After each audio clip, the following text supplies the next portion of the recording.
Alright, in all honesty, this is probably way overdue, but I'm finally going to be doing an Iron Fist tutorial. So in case you don't know who I am, I'm GodlySabre. I've been one of all multiple times, and I was the rank 1 Iron Fist in Season 0. I was also the first person to prove basically that hitting one of all with Iron Fist was possible. At the time, even while Ricey was creating content, he was not in one of all, he was around GM. But yeah, from my memory, I'm pretty sure I was the first person to one-trick Iron Fist to top 500.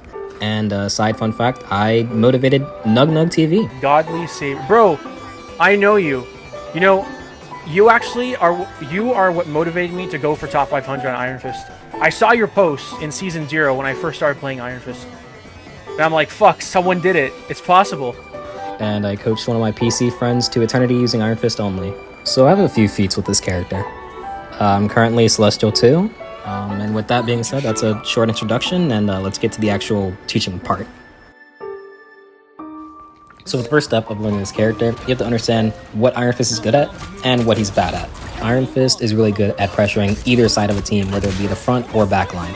He's also really good at delivering consistent, continuous damage. We don't do as well with delivering burst damage, but it is possible to an extent. So with these factors in mind, how should you play Iron Fist? Some people say he's a diver, other people say he's a brawler. How you play him is dependent on what you want to do and what you're limited to by the enemy team. Either playstyle can work, but it depends on different scenarios. If I have a team that I know is going to be putting pressure on the front line and trying to beat them down, I'll be brawling as Iron Fist. Because unlike some characters, Iron Fist doesn't have solo carry potential. How well Iron Fist performs depends on the skill of the enemy team and how much his own team enables him. The higher up you go, the less viable diving solo as Iron Fist is going to be. So some people as Iron Fist just give up on the playstyle entirely and stick solely to brawling, which if they do, they aren't using Iron Fist to his fullest potential. For example, if you have a Magic who wants to dive, you on Iron Fist can use your team up and help her dive. The characters can play really well off of each other because Magic can deal burst damage while Iron Fist deals the continuous sustained damage to people. So as Iron Fist, if you have a tank comp that is not willing to brawl hardcore, you should be enabling whoever you have that's willing to dive. However, while helping your team as Iron Fist is very important, you should also look for opportunities yourself to get eliminations. If you don't believe you can get eliminations and you can't brawl with your team, you have to find alternate ways to get value. Whether it be by diverting the attention of the supports, canceling strange portals, or just pressuring their tanks enough to give your tanks a little bit of leniency. Sometimes your tanks will be too pressured to continue holding space. Then it will be your turn to go in and hold that for them. Obviously, you aren't a tank, so you can't hold it forever, nor can you hold it that long, but you can do it enough to pressure the enemy team into moving backwards. If need be, you are also one of the most sustainable characters, so if you have to go to harass their backline, you can sit there basically almost as long as you want until someone peels, and you are forced to use your block. That isn't to say you should always leave as soon as your block is forced, because you can stay in a bit longer if you need to. So your strengths are obviously the ability to deal continuous damage, and you can play most of the roles. You can enable your other DPS, you can peel for your supports, and you can also brawl with your tanks and help them. So with the ability to do any of these options, what opportunities should you look for on Iron Fist? You can look for isolated 1v1s. You could also be looking for the opportunity to either enable your DPS if they're about to dive, or you can look for opportunities to help your tanks and take pressure off of them. You can also choose the option to go for their backline. If they have a low HP support or a support that you know is vulnerable to Iron Fist's abilities, you should kill them. Everything you do on Iron Fist is situational. Sometimes you want to save your kick to disengage, sometimes you want to use it to engage, other times you'll use it to close the distance on targets that are too far. Nearly the same thing happens with block. Sometimes you want to use it early, other times you'll want to use it late. Other times you don't want to hold the ability, you tap it to immediately get to your flurry. There are even times you don't want to use the ability at all.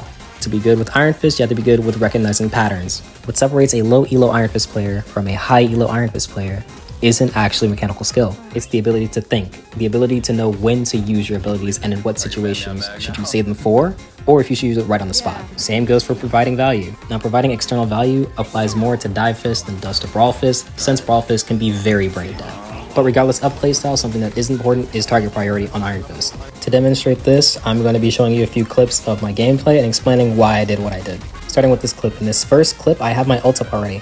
But Emma Frost starts popping hers, so I'm going to go for Emma Frost. The reason I go for her is because while Emma Frost is ulting, she is in one of her most vulnerable states. She's not in diamond form, so she's not going to force my block, and she's not going to choke slam me. It's also important to note that while Emma Frost is ulting, it's important to try and get behind her if you're going to attack her, or to try and stay out of the LOS of the ult. In this clip, I go around so I can go for the Storm. Why am I going for Storm? Well, she's the least mobile out of the flyers, and she's the least likely to get healed. The safest spot for her to play would be inside of her team, but she's a bit too high, so I'm gonna go kill her. Adam Warlock tries to help, but he underestimates how much damage I can actually do, and she dies. In this clip, I go for Adam Warlock because he's isolated. Going for Storm will be risky here because she's actually playing with her team, so I won't be able to get the kill as easily. Adam Warlock used both his self-heal, so I know I'm safe to use my block whenever I want. Manage both your cooldowns as well as the enemies, and you'll be able to win most 1v1s. Here's the thing, you might notice something unique about how I blocked. The intention with the block was to get the overhelp. The moment I realize I'm not getting it, I'm immediately going to harass Adam as fast as I can. As soon as I'm not getting that overhelp, I want to give him as little time to get help as possible. In this next clip, it's me ulting. Even though they're Adam Warlock soul bonded, I'm going to harass their backline to force out any ults or cooldowns that they might have. I force out their Fox ult that can be shredded just like Rocket Amp. Now if you know for certain they have no support ults, but they are Adam soul bonded, harass their tanks as much as you can or try to get everyone in the AoE. That large AoE is a huge detriment to them while they're soul bonded. Another thing you're capable of doing is making opportunities for yourself. While on Iron Fist, because people are greedy as hell, you can bait them into 1v1 scenarios. Cyclops gets me low, so I self-heal and then bait him into coming into this room for a 1v1. Even though his hood came to help him, I make sure to use my mobility so they can't really hit me. I can still get the kill on the Cyclops. Afterwards, I pop my ult to pressure the team and force them out of my room.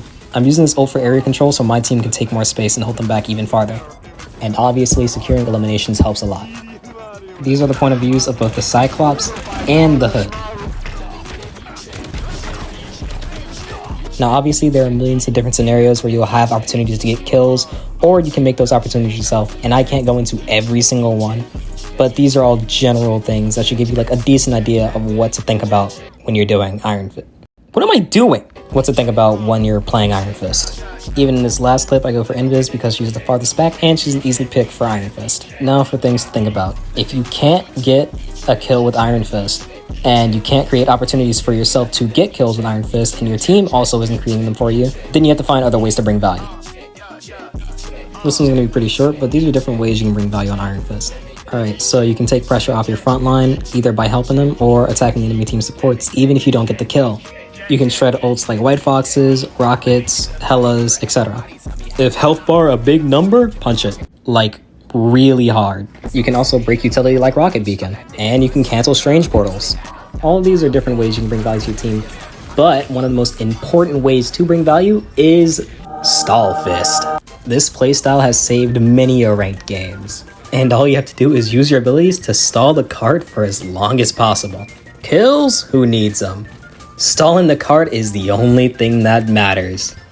You leave, come back as soon as you have your cooldowns, and you're back to stalling on the cart. You want to make sure the enemy team has as little time as possible to actually get the point moving. If all you want to do is be an annoying little mosquito, this is definitely the thing that you want to do. In this game, I stalled for so long, the enemy team had 10 seconds left before they even made it to the corner.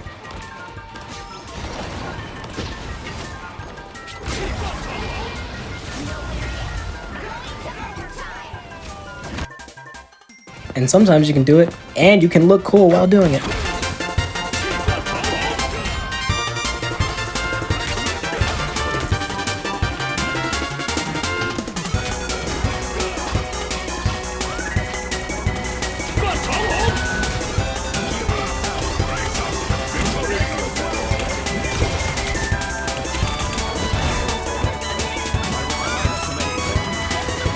Now, I guess the only thing you might be wondering left is, how do you fight other Iron Fists? Don't stop the music.